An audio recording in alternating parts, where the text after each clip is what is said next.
8h30 sur Canal Algérie, bonjour à tous, merci de nous rejoindre pour cette matinée du 27 février 2026 et nous allons vous accompagner jusqu'à 9h30 comme toutes les matinées du mois de Ramadan. Alors ce matin, en compagnie du docteur Fethi Ben Achour, comme chaque vendredi, nous allons nous intéresser encore une fois à Ramadan, mais qu'en est-il du sport durant le mois de Ramadan? Est-ce qu'il faut en faire? À quel moment? Surtout, il faut en faire avec quelle intensité? Ce sont des questions auxquelles Dr Fethi Ben Achour nous répondra en cette matinée. Et aujourd'hui, pardon, nous allons aller du côté du sud du pays, du moment que Samira Hadj Amar va nous parler des dates de notre pays, les dates du sud, mais aussi le temps qui se prépare au sud. Et nous allons rester au sud avec nos invités qui nous viennent tout droit d'El Goléa. Qui sont représentants d'une très très belle association qui fait un travail colossal pour la promotion du tourisme dans la région. Voilà donc pour le programme de cette matinée. Mais avant de commencer, ce sera pause musicale avec le cardinal de la musique shabi, à savoir Hadj Mohamed Lanqa, Allah yarhamou wa salih. On se retrouve juste après.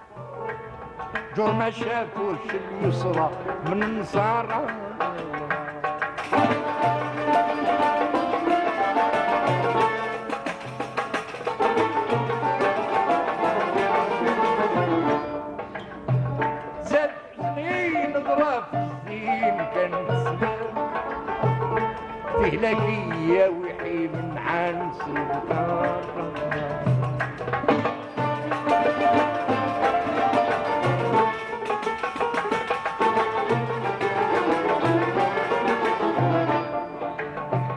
كل بنياتي من عندهم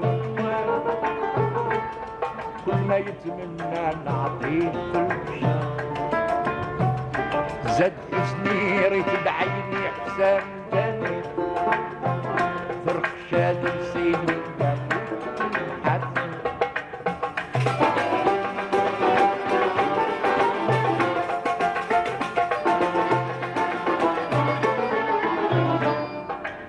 هلال هالمعناوي سلطان هالكني في الحشا طعنتني بدون هالزواتي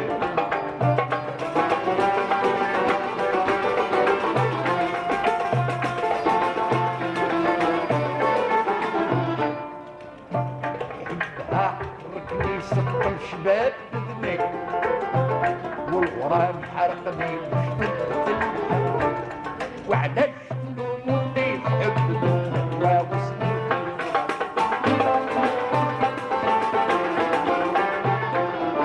السيف المملوكي ونخوها ليبسر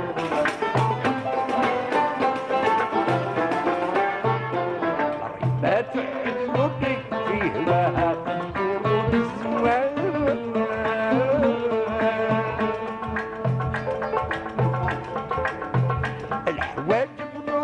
معرقين تحت ورا لحظ الناضي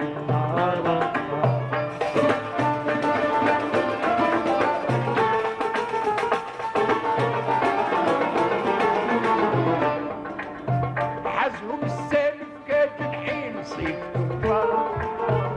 شقنوا راخي اليمنى على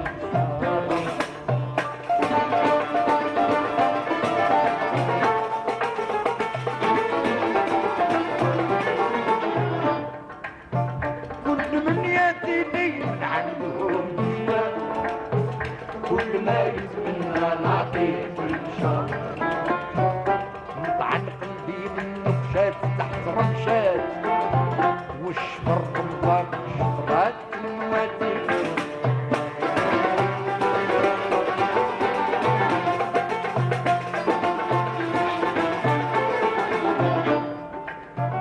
والثور كأنه درات والفجرات والمراشف كياقوتات في معاتي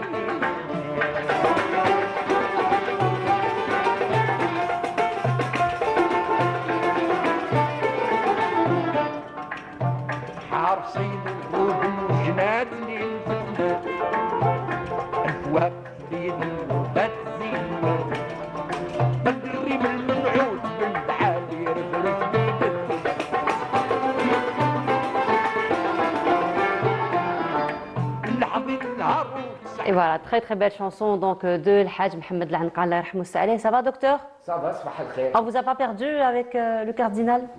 Non. Non, non, on commence bien, on commence bien la matinée, on Ce qui est commence de bien. bon, c'est que c'est, je le dis toujours, regardez la modestie de l'espace. Maintenant, on a des trucs de couleurs, des flashs, le chanteur s'occupe. Là, c'est modeste, c'est épuré comme Espace déjà. espace déjà. Voilà. Et là, on n'est pas perturbé par on se concentre sur le chanteur ou l'acteur ou le comédien.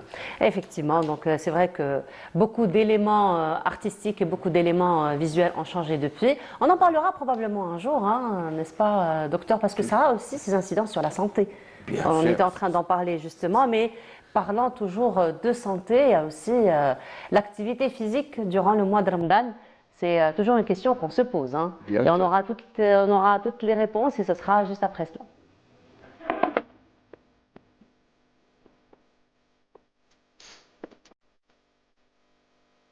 L'exercice physique, docteur, durant le mois de Ramadan, est-ce qu'il faut faire, est-ce qu'il ne faut pas en faire, à quel moment il faut faire si on doit en faire, n'est-ce pas? Beaucoup de questions finalement qui se posent autour de l'exercice physique durant le mois de Ramadan, n'est-ce Je pas? suis très content des termes que vous utilisez. J'ai pas dit sport. Très bien. Il faut, J'apprends la leçon.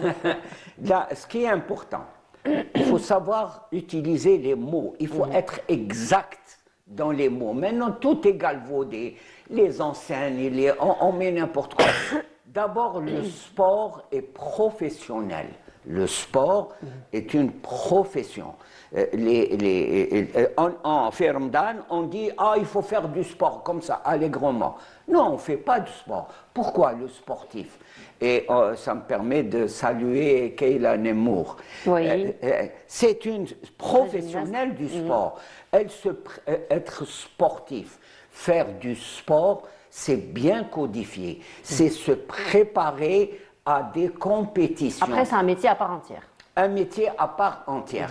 Et là, on est galvaudé. Ah, faire Ramadan, il faut faire du sport. Non. Ce qui est important, Ramadan ou pas, surtout faire Ramadan, il faut c'est faire de l'éducation physique. C'est bouger. C'est ça qui est important, c'est marcher, c'est pas. Donc, au faire Ramadan, ne pas aller à la salle de sport.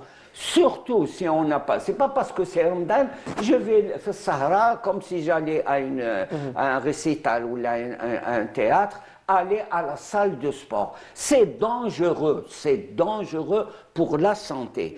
Quelqu'un qui ne bouge pas du tout et qui va dans une salle de sport pour arborer sa tenue sportive avec des marques fournies, ça c'est beaucoup plus le m'as-tu vu que réellement un bénéfice. Donc là, vous parlez, docteur, des personnes qui n'ont pas l'habitude de pratiquer l'exercice physique durant l'année. Voilà. Et on s'improvise un petit peu durant le mois de Ramadan.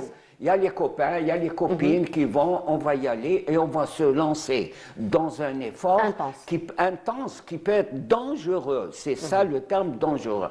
Aller dans une salle de sport avec des mots de fitness, avec des mots comme ça, tout. Ce qui est important, c'est d'avoir une activité physique régulière. Et la meilleure activité physique régulière, que ce soit Ramadan ou pas, c'est la marche d'abord. C'est la marche. Deuxièmement... Mais vous conseillez quand même la marche durant le mois de Ramadan? Oui. Même pour les personnes qui ne sont pas forcément actives durant l'année. Mais personne n'est totalement oui, arrêté. oui. Je crois qu'il y a un minimum. Maintenant, on dit dans la journée, ça y est, je ne peux pas marcher, j'utilise la voiture, je me fais accompagner par la voiture, je prends le taxi, Il faut, on dit un parcours santé, qui est celui de marcher. Et on recommande, ça c'est depuis des années qu'on le dit, il faut, par exemple, même quand on prend le bus ou le métro, il faut descendre 2 ou 3 stations avant et continuer à marcher. Et ce qui est important pour le corps humain, c'est qu'il ait une activité physique, et surtout pour le corps. Quand on marche, ça favorise la circulation sanguine. Et Alger est une ville merveilleuse dans ce sens-là. Vous avez des escaliers.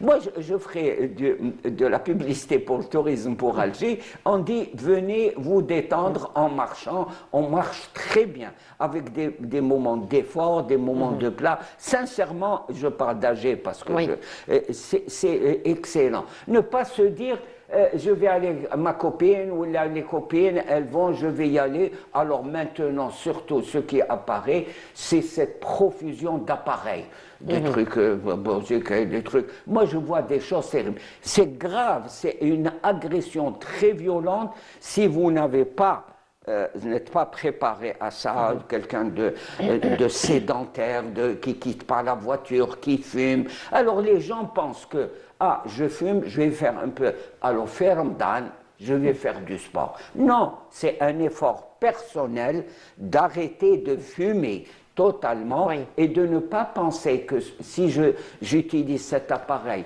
ou si je cède à la publicité concernant les salles de sport, si je cède, ça va... non, c'est un truc, je m'excuse, c'est le vrai truc. Le truc, ça consiste à faire un effort sur soi-même, de ne plus fumer. Justement, docteur, généralement, à Ramadan, on est naturellement mieux organisé que durant l'année. Naturellement. Nous sommes mieux organisés, le planning il est plus clair, les heures creuses, j'ai envie de dire, elles sont plus visibles et généralement, la décision du changement commence le mois de Ramadan et ça c'est très intéressant. C'est important, voilà, Ramadan est fait pour ça. Il est fait pour ça, c'est un élan vers quelque chose de meilleur. Alors, si jamais les personnes sédentaires qui ne sont pas justement actives tout au long de l'année, les personnes fumeuses qui décident aujourd'hui, le mois de Ramadan, nous sommes encore au début, on n'a même pas encore clôturé les 10 premiers jours de Ramadan. Et c'est là où on va prendre la décision d'arrêter de fumer, on va prendre la décision d'être un peu plus actif. Les bonnes résolutions. Les bonnes résolutions. Et tout est encourageant durant le mois de Ramadan pour aller vers ces résolutions. Qu'est-ce qu'il faut faire justement pour ne pas agresser le corps?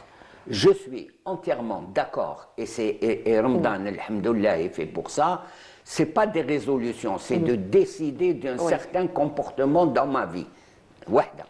Deuxièmement, il ne faut pas passer de 0 à 1000. 100, oui. Les gens, moi je parle des gens qui vont, je vais aller en salle de sport, je m'achète du matériel, je m'achète des... Non, je suis pour les machines, par exemple le vélo, tout ça. Mais il faut le faire toute l'année. Là où est le danger, c'est pas de prendre de bonnes résolutions, c'est de partir de 0 à brutalement. Et ça porte préjudice grave au corps. Premièrement, il faut aller, bonne résolution, faire un bilan cardiaque. Un bilan cardiaque. Ça, c'est avant de commencer. Comment? Avant de commencer. Oui, avant de commencer, c'est important, voir la botica, comment elle fonctionne. J'utilise des termes populaires. Quel est l'état? Si je suis complètement rouillé, tout ça, on va me désigner. Et des médecins de sport, on en a en Algérie. On les forme en Algérie. Médecins du sport, c'est gradué. Pourquoi j'ai parlé de Katia Nemour? C'est une professionnelle et elle est jeune. C'est qu'elle a un professionnel du sport. Il a un programme toute l'année, toute la journée. Qu'est-ce qu'il doit manger? Comment il doit faire? Ça, c'est le sportif réel. Et même Ramadan est compris dans le programme de traitement pour se préparer aux Jeux africains, aux Jeux méditerranéens, tout ça. Mais là, docteur, on parle beaucoup plus de professionnels. Nous, on parle des personnes qui veulent prendre les bonnes résolutions. Ne pas se comparer, parce que j'ai vu à la télévision, j'ai admiré le football, les footballeurs, par exemple, qui sont des modèles, et c'est normal. Si vous saviez comment ils se comportent, ils mangent, et je ne vais pas, parce que je suis ébahi, parce que je suis motivé, parce qu'il m'en a rempli plein la vue, je vais faire comme lui. Ça y est, je décide. Non, c'est cette façon de dire, ça y est, je décide. Ce que l'on propose, c'est même faire de la marche. Voilà. Ça, par exemple, la marche. La marche, c'est très intéressant de commencer déjà avec la marche. De commencer déjà avec la marche. À quel moment de la journée? Pour quelqu'un de débutant, pour quelqu'un qui n'est pas très actif durant l'année? Le matin, au réveil, c'est normal pour se décarcasser un petit peu, il faut marcher. Mais ce qu'il faut comprendre, ce que j'essaye de transmettre, c'est le fait d'avoir un mode de vie pas uniquement spécifique au mois de Ramadan. Au mois de Ramadan, il faut marcher toute l'année dans sa quotidienneté et faire Ramadan continuer. Pourquoi? Il faut lutter contre Ramadan, ma suite. Non, ça n'a rien à voir. Il faut continuer parce qu'on a fait un rythme. On a imposé un rythme. Si vous êtes tout le temps... Ce que je veux démontrer, c'est ce passage brutal. Ramadan, je vais aller à la salle de sport. C'est ça qui est dangereux. Non, mais Ramadan, il faut avoir une activité physique, mais pas une activité des gens disent Ramadan, il nous fatigue, Non, ça n'a rien à voir, ça c'est de l'autosuggestion négative. Il me manque mon café, il me manque ma cigarette. C'est tout cet environnement de vie qu'il faut chasser durant le mois de carême et ne pas sortir le soir, pas prendre sa voiture pour aller dans un café ou aller s'installer dans une salle. Je ne suis pas contre. Mais si on le fait régulièrement, tout ça, il faut sortir marcher. Après Ramadan, nous avons aussi l'aubaine de Tarawih pour les personnes qui vont à la mosquée. Aussi, c'est une forme déjà de se déplacer de chez soi vers la mosquée à pied, puis de faire la prière durant la soirée de Ramadan. Pour aller dans ce sens, même la distance entre votre domicile et la mosquée est bénie. Vous allez recevoir ça. Donc vous voyez comment Ramadan et les prescriptions de Ramadan facilitent, encouragent justement d'avoir une activité physique. Faire la prière, les génuflexions, tout ça, c'est du sport. Mais il faut compléter quelque chose qui est important, c'est d'avoir une activité ferme dans la journée. C'est ça qui est important, c'est lutter contre soi-même, contre le défaitisme, contre Ramadan, qu'est-ce que tu veux, Non. Alors justement, docteur, par rapport à faire... Vous avez senti c'est ça qui est important. La sensibilisation que vous avez envie de faire, c'est surtout de ne pas passer de 0 à plus 1000. Mais ma question, docteur, justement, beaucoup de coachs sportifs, justement les nutritionnistes aussi, vous nous donnez votre avis par rapport à cela, conseillent par exemple une activité physique plutôt sobre, pas très très intense, environ 1 heure avant le ftour. 1 heure avant le ftour et l'argument, si vous voulez, qu'on donne, c'est par rapport à la déshydratation. Voilà. Là, c'est ce qu'il faut retenir. Jeûner, le jeûne du mois de Ramadan, tous les jeûnes. Le problème, ce n'est pas l'absence d'absorption de produits alimentaires. Ça n'a rien à voir. On peut tenir 3 jours sans manger. Et ça, c'est des études sérieuses. Les gens qui font des grèves de la faim qui durent 15 jours, 20 jours, tout ça, c'est à partir de là qu'on a tiré ces dates. Premièrement, ce n'est pas l'absence de nourriture. C'est l'absence d'eau. Et je l'ai dit, je le redis. Le fait, dans notre corps, toute la journée, sans arrêt, il y a des centaines d'opérations biochimiques. C'est des opérations chimiques, mais comme elles se déroulent dans le corps humain, biologique, donc on les appelle biochimiques, qui consomment de l'eau. Et comme on fait le jeûne et on ne boit pas la journée, et je parle de l'eau, le seul liquide, c'est l'eau. C'est l'eau. Comme on ne boit pas, pendant 12 heures, c'est là où est le danger. Donc le danger, entre guillemets, il faut en avoir conscience. Quand on a conscience d'un danger, on n'est pas en danger. C'est le fait que ce qui est important, c'est au moment du ftor jusqu'au imsak, c'est de se réhydrater en buvant de l'eau. Wahda. Deuxièmement, pratique sportive. On transpire, on perd de l'eau. On respire d'une façon rapide. Quand on respire rapide, on éjecte de l'eau là.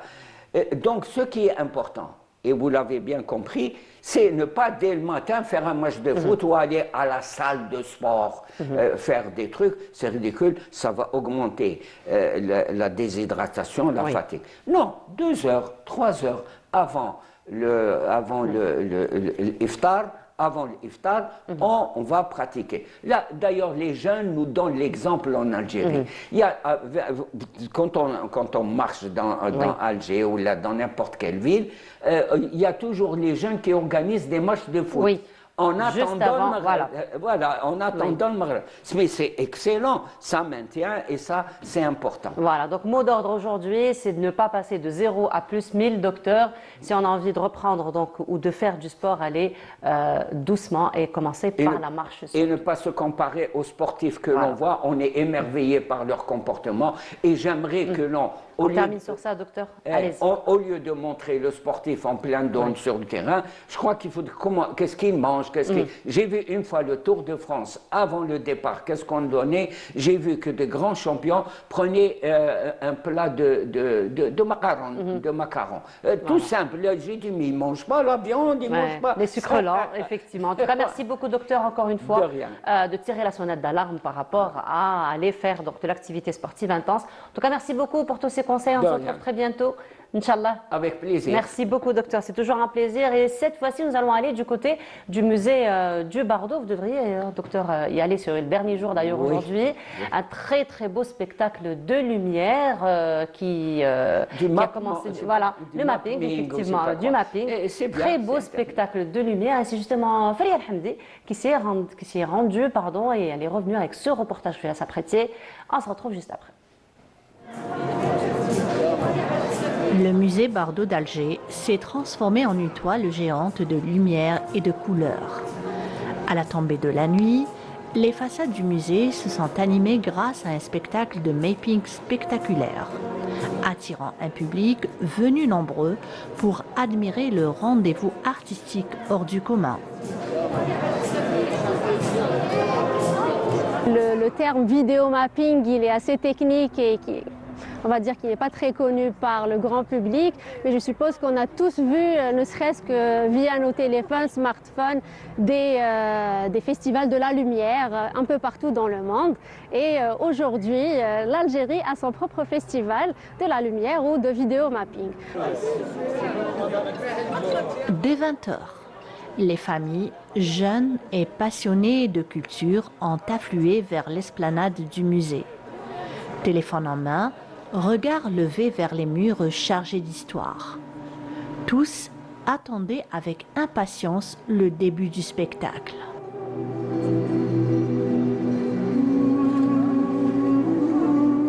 Festival de mapping, le premier en Algérie, je crois. Donc, organisé par Sami Lamouti, qui était à l'origine de ce festival-là. Donc, de pouvoir montrer aussi à la jeunesse, mais à toute la population, qu'est-ce qu'on peut faire avec la vidéo aussi. L'idée, c'est de prendre les surfaces, mais les volumes aussi pour jouer avec la 3 dimensions et venir habiller les surfaces. Donc, un peu comme si on faisait une peinture, mais maintenant avec de la lumière sur ces murs-là.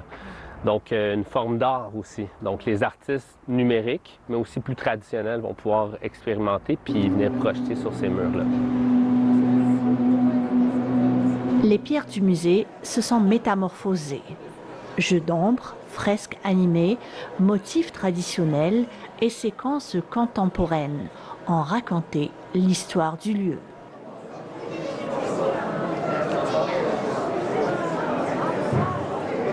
On peut voir aujourd'hui une ambiance اللي راهي الله يبارك شابة.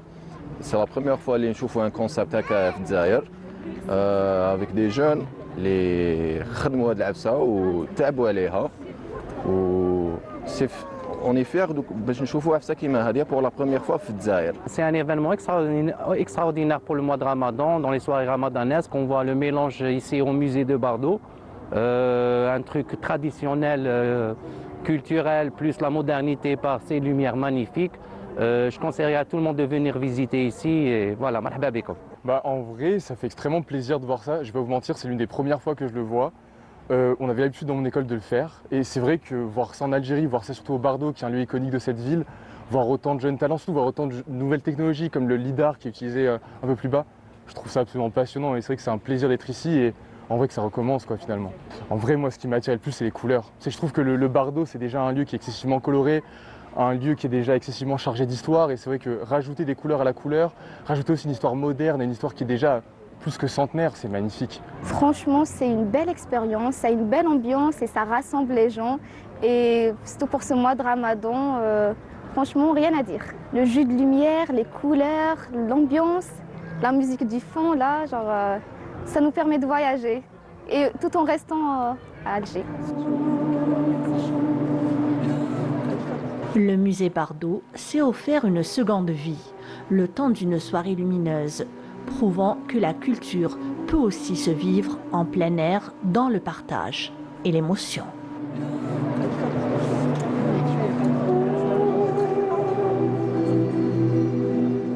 Magnifique spectacle donc, qui se déroule au niveau du musée du Bardot. Si vous êtes ici à Alger, il faut en profiter aujourd'hui. C'est le dernier jour pour apprécier donc, ce spectacle de lumière et de couleurs. Et cette fois-ci, nous allons nous rendre du côté du sud d'Algérie. Le Mnia a particulièrement un potentiel extraordinaire en termes de tourisme. Si vous comptez vous y rendre à partir du mois d'octobre, on vient de nous dire que c'est la meilleure période.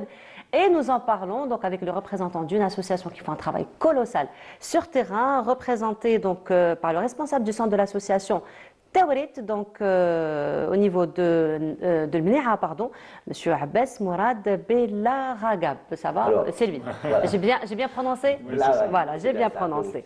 Et avec nous également Monsieur Shakib Hadjaj, qui est coordinateur général de l'association. Bonjour. Bienvenue à vous. C'est gentil. Vous avez fait le trajet? Moi, oui. Vous avez fait le trajet et c'était comment? Par avion. Ouais, par avion, ça va. Ça va. Non, ça va. Alors, il faut préciser que Abbas Mourad est venu spécialement pour l'émission. Pour l'émission. Et bien justement, voilà. Avec Saha, il s'est développé pour la bonne cause. Hein. Oui. Alors, pour la bonne cause. Vous allez nous rendre visite et faire la promotion effectivement Alors, donc tous les deux, vous êtes représentants donc, de l'association Tawrit. Alors, il faut peut-être préciser qu'il y a tout un staff. Hein. Il y a tout un staff, effectivement. Voilà, tout un staff. C'est pour ça que j'ai dit que vous êtes les représentants. On sait qu'il y a toute une équipe qui fait un travail colossal. Alors probablement on va commencer par l'association, une petite présentation donc, de l'association. Alors il faut peut-être déjà préciser qu'effectivement on est d'abord association. Donc en fait nos activités s'articulent sur 4 axes. D'abord on a commencé par l'aspect culturel puisqu'on a donc créé une bibliothèque. C'est la plus grande de la région quasiment qui a plus de 60 000 titres. Nous avons plus de 1000 adhérents. Donc au niveau culturel, nous sommes très présents. Le deuxième axe, c'est l'aspect, disons, caritatif. Nous prenons en charge des malades démunis, ainsi qu'on s'occupe de parrainage d'orphelins. Le troisième axe, c'est l'écoparc. Nous avons un parc de 12 hectares à peu près. C'est le principal lieu de villégiature pour toute la population d'El Goléa. On pourra ensuite parler des différentes activités qui sont donc faites. Nous sommes en train de le découvrir d'ailleurs. Ah très bien, d'accord. Voilà, c'est notre écoparc, absolument. C'est bien ça, dans lequel il y a un lac avec donc des pédalos, nous avons aussi des chevaux, des dromadaires, etc. Il y a un petit parc animalier. Et enfin, nous avons créé des maisons d'hôtes pour développer un tourisme solidaire. Nous insistons sur ce volet absolument, puisqu'en fait, la totalité des bénéfices issus de la découverte de la région et des séjours sont utilisés pour notre association. Ça, c'est le lac, c'est ça? C'est notre lac, absolument. On n'aurait pas dit que nous sommes du côté de Mnia. Hein. C'est tout juste, on aurait dit c'est une carte postale intelligence artificielle, tellement que c'est magnifique. Alors, pour la petite anecdote, quand on a ramené le pédalo, on l'a ramené donc sur le toit d'un Hilux, à chaque barrage donc de gendarmerie notamment. Je vous vois venir. Oui, le nord c'est de l'autre côté. Hein. Le Bahar, c'est une aquarelle. Ils ont eu au moins l'opportunité de visiter?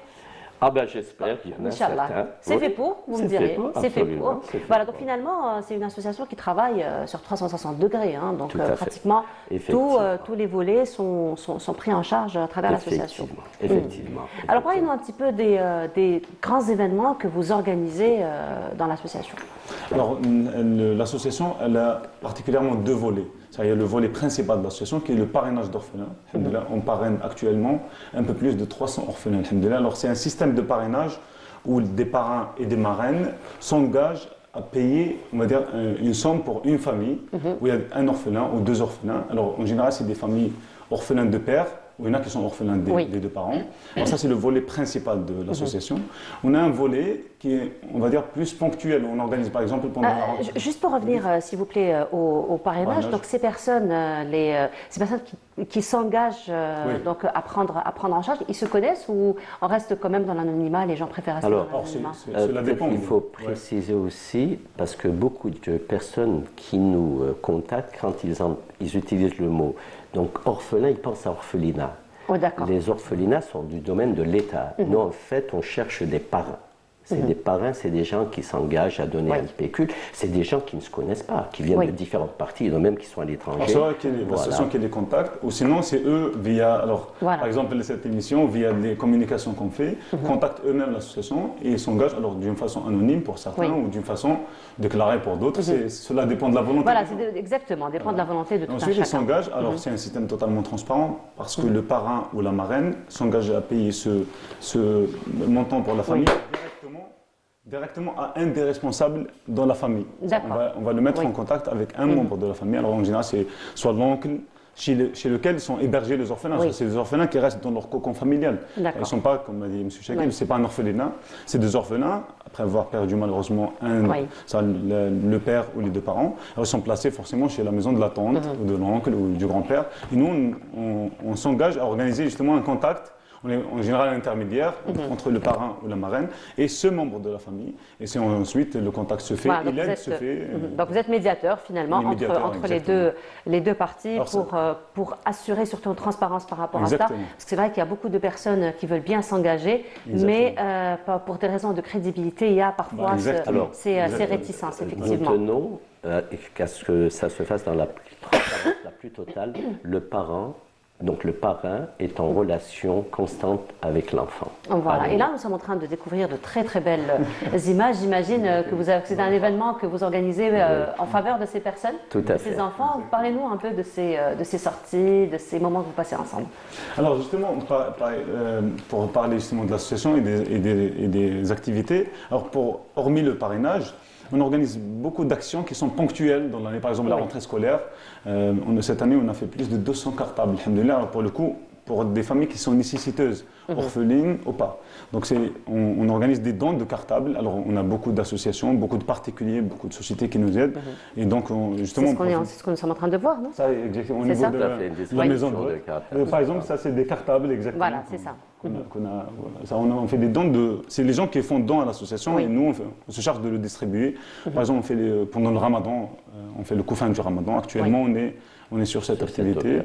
On fait aussi des dons de couches, on fait beaucoup de campagnes où les gens nous envoient, alors beaucoup de sociétés. Maintenant, grâce justement à la maison d'hôtes, beaucoup de gens viennent dans un premier temps pour le tourisme et ils voient le travail de l'association et ils peuvent s'engager soit dans le parrainage, qui est une activité régulière, ou sinon dans les dons, ces dons particuliers, comme ils ont le contact de l'association, ils peuvent aider dans chaque action de l'association. Après, alhamdoulilah, la générosité des Algériens est très Alhamdoulilah, connue, n'est-ce pas? elle nous dépasse. Alhamdoulilah, pour ça vraiment, il suffit juste de lancer l'appel. Exactement. En fait, notre slogan, c'est « Faites-vous plaisir, vous ferez plaisir ». Quand vous venez dans une maison d'hôtes, ça vous permet de faire un séjour très agréable et en même temps, vous participez à une action caritative. Et puis, vous avez même la visite de certaines célébrités. Alors, nous avons la chance d'avoir Ahlam Nasrani qui parraine depuis de très longues années énormément d'orphelins. Il y a tous ceux qui parrainent. Mais sinon, un autre volet aussi important, c'est le tourisme. Donc, c'est un travail que vous faites, d'autant plus que c'est une région qui est connue par ses potentialités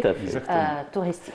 Les potentialités touristiques d'El Goléa sont dues à son climat, notamment. Vous savez qu'en 1930, il a été organisé à El Goléa un congrès mondial de la rose et de l'oranger. Des scientifiques du monde entier sont venus.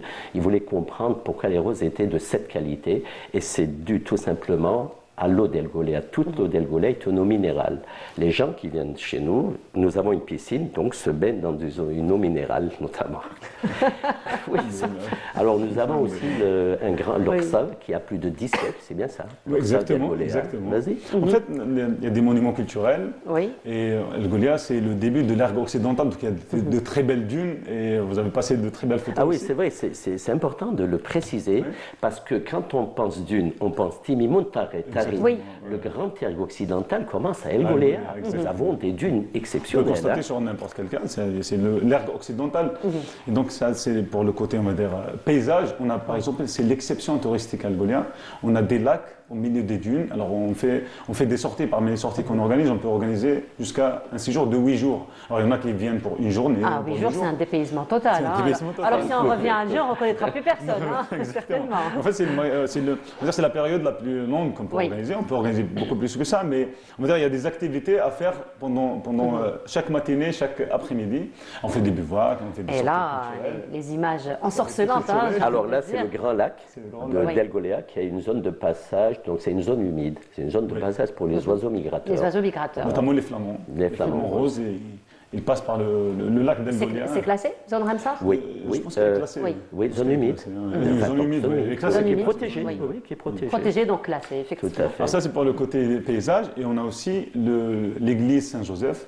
C'est une église construite par les premières missions des Pères Blancs en 1928. Bientôt, elle fera le centenaire, à côté de laquelle il y a la tombe du père Charles de Foucault, qui a été canonisé il y a 3 ans. On a aussi le Qsar de l'Mnia, un Qsar qui s'appelle Théorir, d'ailleurs, c'est rapport au premier nom de la ville et c'est rapport aussi à notre association. On a donné La dénomination de votre pour association. l'enracinement dans l'histoire de la ville. Et c'est un Qsar qui date de 10 siècles, construit par une tribu zénète avant l'arrivée de la tribu Shamba actuellement. On est des Shamba actuellement à Al-Golia. Mais l'arrivée de la tribu zénète, c'est à partir du 10e siècle. Ils ont construit un Qsar formidable qu'on visite aussi parmi les visites qu'on organise dans la maison Et d'hôte. qui est quand même bien sauvegardé.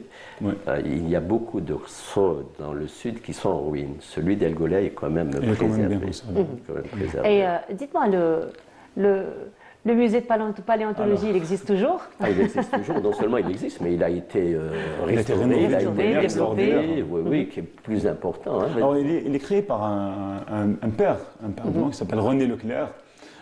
Et il a été officialisé ensuite comme un musée régional actuellement. Et c'est un des 2 seuls musées avec des restes de dinosaures. Il y a Ain Safara. Ain Safara, effectivement. Et il y a El Goléa. Alors, c'est un musée avec. Celui de Goléa est plus ancien que celui de Ain Safara. Il est plus ancien. il est et plus ancien. il y a Il est la plus paléontologie, mais il y a 4 compartiments. Il y a la paléontologie, homme préhistorique, géologie et ethnographie. Donc on peut y découvrir les traditions, les coutumes des gens de la région. C'est un musée extraordinaire. Voilà, qui raconte effectivement toute l'histoire de la région. Donc Abbas, que Hamidou, tout le monde qu'on connaît sous le nom de Hamidou. hein. Hamidou, d'accord, ok. Il faut savoir que c'est notre star, hein. Tout le monde, parce qu'en fait, le gros avantage J'imagine, de Hamidou, c'est qu'il maîtrise les 3 langues, arabe, français, anglais. Ah. Nous avons beaucoup de touristes anglophones, donc c'est quand même plus facile de pouvoir les accueillir et pouvoir les orienter. Donc Hamidou a fait aussi géologie, donc il a vraiment une connaissance aussi de tout Babzoua. ce qui est minéral. Babzoua, promotion 2012, ceux qui connaissent. Ah ben, Allah ybarak. Allah ybarak. Allah, il s'est levé.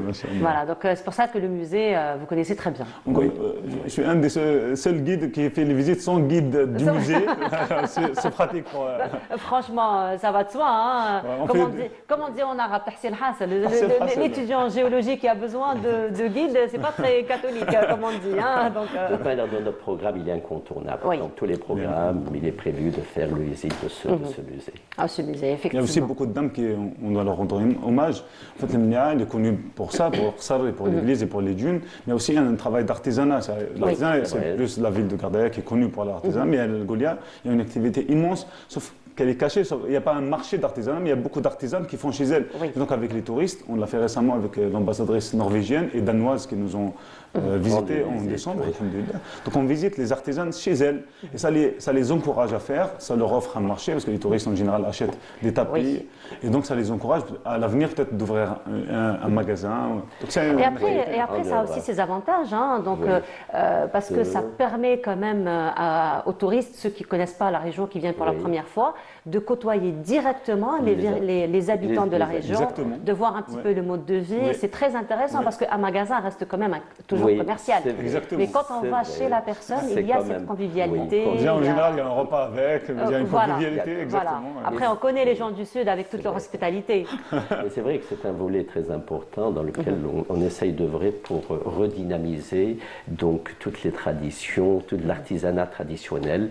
On essaye de participer, mettre en en exergue tout le travail qui est fait. Effectivement, D'ailleurs, c'est très important. On communique sur le monde du tourisme solidaire. Oui. Et donc, on insiste sur cette dimension parce que beaucoup de gens alors, viennent pour le tourisme. Dans les communications ou dans les recommandations, beaucoup de gens, quand ils nous visitent, ils vont nous recommander d'autres personnes.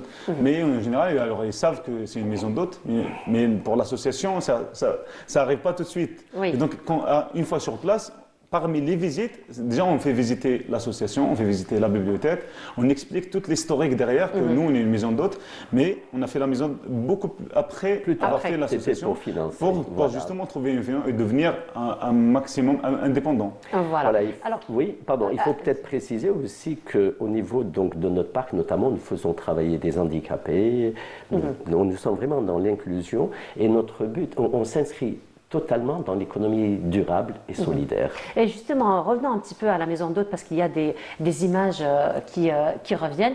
Un véritable havre de paix, hein, n'est-ce pas? Tout à fait. Donc, même au niveau d'architecture, donc il y a beaucoup de respect des tonalités de la région, n'est-ce pas? Le but, c'était de respecter effectivement une architecture locale traditionnelle qui est propice au dépaysement le plus total.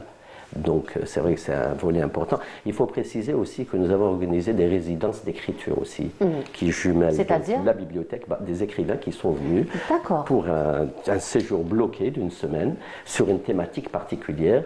Le gros avantage, ils ont la bibliothèque et ils ont l'hébergement à côté. Voilà. Hadja Farja, n'est-ce pas? Nous sommes vraiment dans Hadja Farja. Et sinon, des projets à venir? Alors, vous dites la meilleure période, c'est entre octobre et avril. Disons, donc, on a encore 2 mois pour venir visiter la région. On vous attend d'ailleurs. Bon, avec plaisir. Avec très, très grand plaisir, d'autant plus que visiter le musée de paléontologie est un projet qui date depuis 2004. Ça fait 20 ans que je n'ai pas réalisé un rêve, c'est pas normal ça. Il est temps de concrétiser votre rêve. Inch'Allah, D'autant plus que vous avez maintenant un lieu d'hébergement propice. Quelle chance. Voilà. Quelle chance. Pour les projets à venir, Inch'Allah, on a le projet de l'indépendance, on va dire, de la maison d'hôtes en termes de nourriture.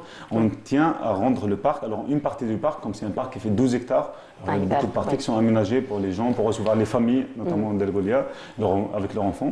Mais il y a une partie qu'on veut dédier aux plantations des arbres fruitiers, pour un potager aussi, et un poulailler, pour ne servir dans la maison d'hôtes que des produits qu'on fabrique, qu'on produit nous-mêmes dans notre parc. Donc permettre aux gens de voir eux-mêmes l'agriculture et de participer éventuellement. Alors, le but, c'est on termine sur ça. En fait, notre but, c'est réellement que tous les gens qui viennent nous voir, les visiteurs, les touristes, ainsi que le staff, puissent s'alimenter de notre parc en totalité en bio. Que demande le peuple? C'est magnifique. Et pour rendre hommage aussi au père spirituel de l'association, qui est le Hajj Mohamed, le Hajj Mohamed qui, grâce à lui, grâce à Dieu, grâce à lui, tout ça n'aurait pas.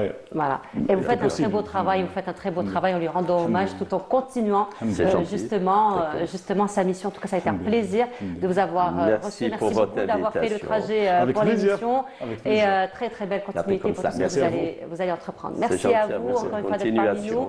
Et on continue, on va se retrouver pour la dernière station de cette matinée en compagnie de Samira Hadj Amarli, avec qui on va rester toujours au sud. Mais avant cela, nous allons découvrir un petit peu les promotions qu'Air Algérie a faites pour notre communauté qui se trouve un petit peu partout à l'étranger, pour pouvoir se permettre de venir passer le mois de Ramadan ainsi que l'Aïd ici en Algérie. Je vous laisse voir ce reportage de Amel Missaïd et on se retrouve juste après. À l'aéroport international Houari Boumediene, les scènes se répètent et se ressemblent. Les halls d'arrivée vibrent au rythme des retrouvailles. En décembre dernier, Air Algérie lançait des promotions spéciales Ramadan. Une opération anticipée pour permettre aux familles de s'organiser tôt. Il s'agit d'une réduction de 50% sur l'ensemble des tarifs proposés par Air Algérie, à l'exception du tarif 0 bag, et cela pour des voyages de et vers l'Algérie. Et pour Eid el-Fitr, Inch'Allah, la direction commerciale est en train d'étudier la possibilité peut-être d'une promotion également dédiée à Eid el-Fitr, Inch'Allah. Dans le hall, l'émotion prend le dessus sur la fatigue du voyage. Alors, je suis descendue pour passer le ramadan avec ma famille. Et le ramadan, on doit le passer avec ma famille. Je suis d'origine de Annaba, donc je peux pas m'en passer du bourek Annaba. En Algérie, il y a le sens, il y a la famille, il y a même, on a vraiment l'impression d'être au mois de Ramadan. Enfin, on sent vraiment le mois de Ramadan, quoi. Je viens de Strasbourg, je suis étudiante là-bas depuis 3-4 ans maintenant et je viens pour passer le ramadan avec ma famille parce que l'ambiance ici, il n'y a pas comme, enfin, il y a pas pareil à l'étranger, surtout quand on n'a pas sa famille là-bas, c'est vraiment différent. J'ai bénéficié des réductions promotionnelles pour la période du ramadan avec Air Algérie, c'est ce qui m'a permis de venir pour cette période justement. Face à cette affluence progressive, l'établissement de gestion de services aéroportuaires d'Alger a renforcé son dispositif. On s'est mobilisé pour que la remise des bagages soit rapide, pour permettre à nos compatriotes, ceux qui arrivent surtout en fin de journée, de profiter du premier ftour du ramadan en famille. Et puis, il y a pour les gens qui partent, parce que souvent on a des gens qui sont à l'aéroport à 18h pour avoir un vol à 20h, 21h. Donc on a mis en place iftar, donc on essaie de distribuer à emporter tout ce qui est repas pour essayer de permettre aux gens d'entamer le ftour du ramadan en attendant d'arriver. Donc, pour ceux qui arrivent ou ceux qui partent. Donc tout ça est mis à disposition pour essayer d'accueillir dans les meilleures conditions nos compatriotes. Car au-delà des chiffres, ces promotions racontent une autre réalité, celle d'un lien profond entre l'Algérie et sa communauté à l'étranger. صحة رمضانكم وصحة بعد الفطور. Sahar Ramadan à toute la communauté qui a pu venir passer donc le mois de Ramadan en compagnie de leur famille, en compagnie de leurs amis et pourquoi pas rester jusqu'à l'Aïd, hein, n'est-ce pas? C'est oui, un moment oui. fédérateur par excellence. Hein. On a besoin d'être en famille, on a besoin d'avoir du monde. Le Ramadan ne serait pas sans famille, mais de toute façon, même à l'extérieur, hein, même en dehors de la maison, il y a une ambiance, une atmosphère. Ça va pendant la journée au marché et la soirée. Effectivement, et surtout autour d'une belle table bien garnie et rompre le jeûne surtout avec de bonnes dates. Mais je ne crois pas que les gens mangent vraiment, mais je crois que l'esprit de la rencontre, c'est l'esprit de la manger rencontre, à la même heure et puis est ça, très agréable. Ça a effectivement tout son impact et surtout rompre le jeûne avec les dates, Oui. les bonnes dates algériennes, Oui, n'est-ce oui, pas? oui. Et c'est ton sujet que tu as choisi pour nous aujourd'hui. Aujourd'hui, Samira, et on va en parler juste après cela.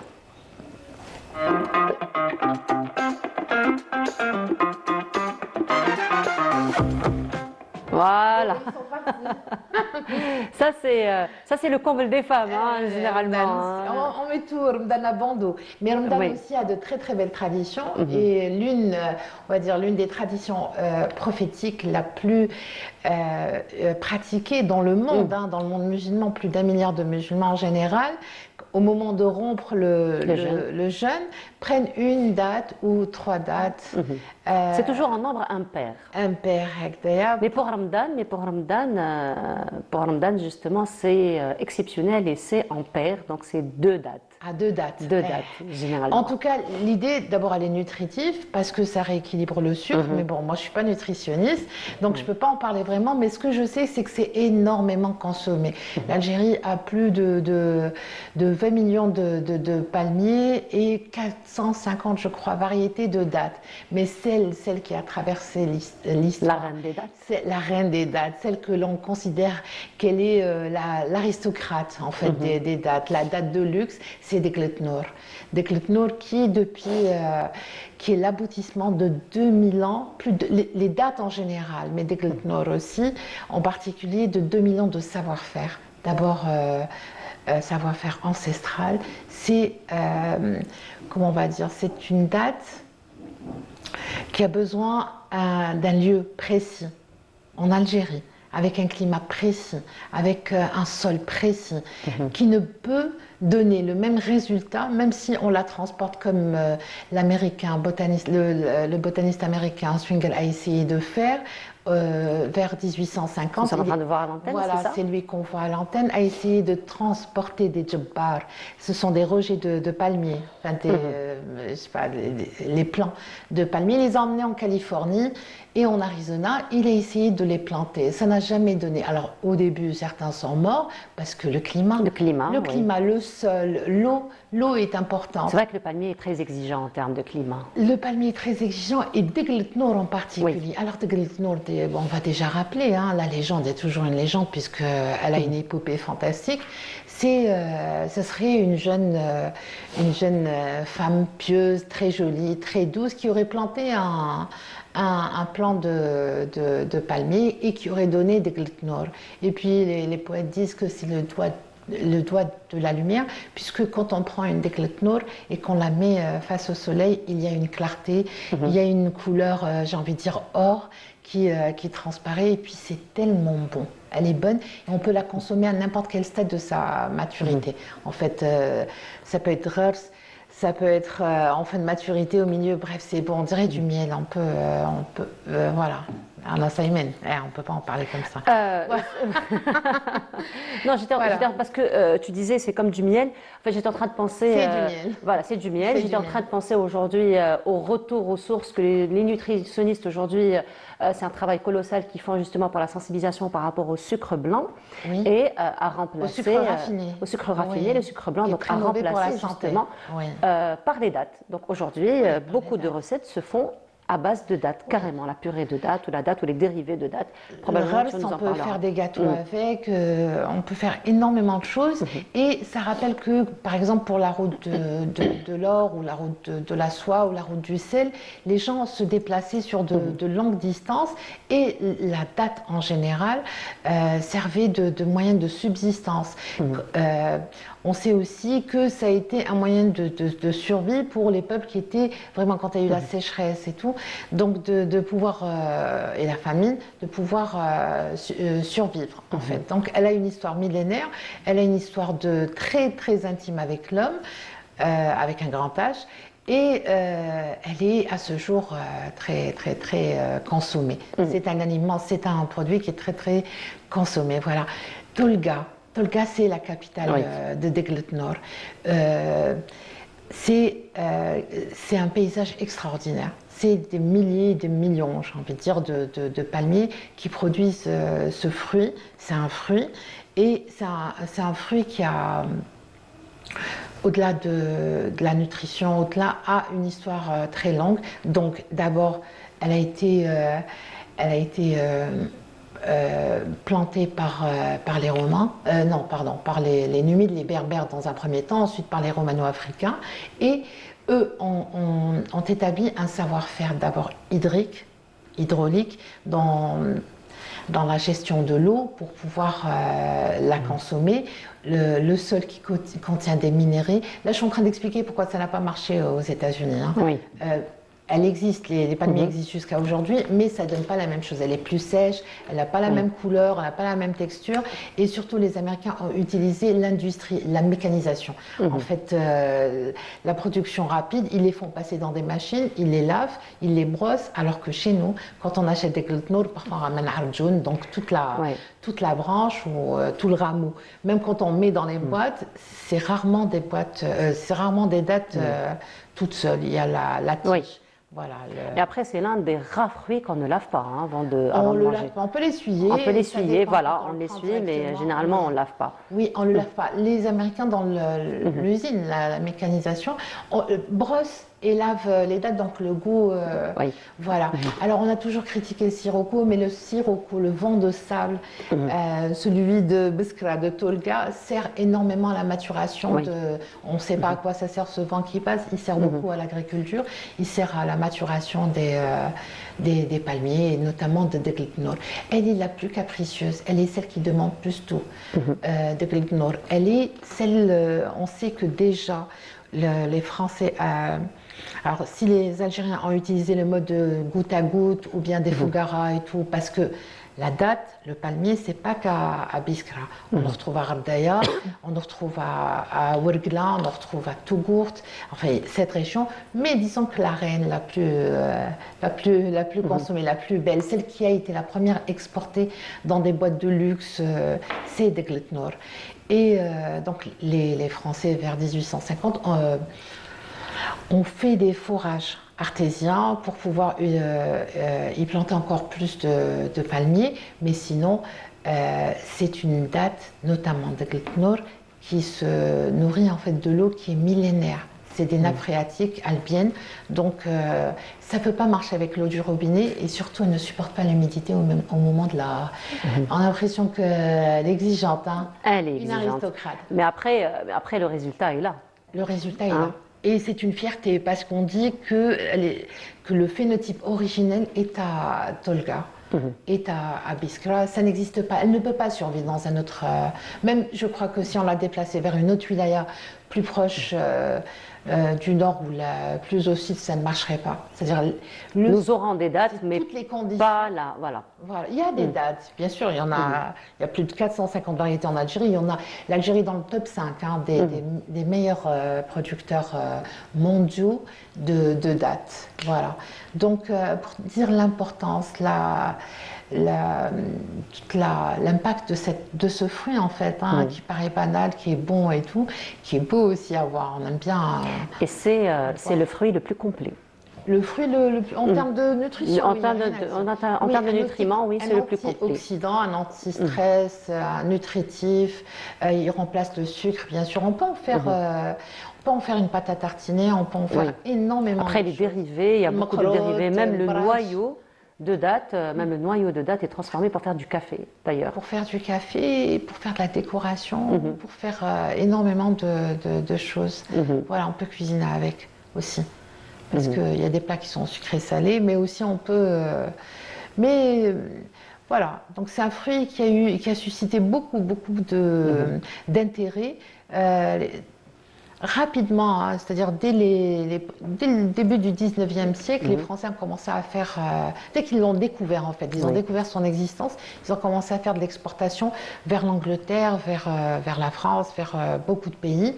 Et les Américains dont tu parlais, ils sont venus, sont ceux qui ont fait le plus de tentatives pour le planter, parce qu'on dit que le désert de l'Arizona, c'est le Sahara en fait, le Sahara américain, voilà. Et tu disais d'ailleurs, les dattes, c'est le pain du Sud. Oui, le pain, parce qu'il a aidé à la survie de beaucoup des peuples. C'est vrai qu'avant le Sahara était vert, mais il y a eu un changement climatique, et donc les populations ont souffert de sécheresse, c'est devenu Sahara qui est aujourd'hui, et donc pour la survie, il a fallu consommer des choses. On ne pouvait pas planter. C'est pas comme aujourd'hui où il y a une agriculture comme par exemple à Al-Rawat, à Adrar ou encore dans le Route, à Mnéa, à Ouedrir, dans beaucoup de régions comme ça désertiques ou haïtiennes. Donc c'est très difficile de planter, en tout cas à une certaine époque.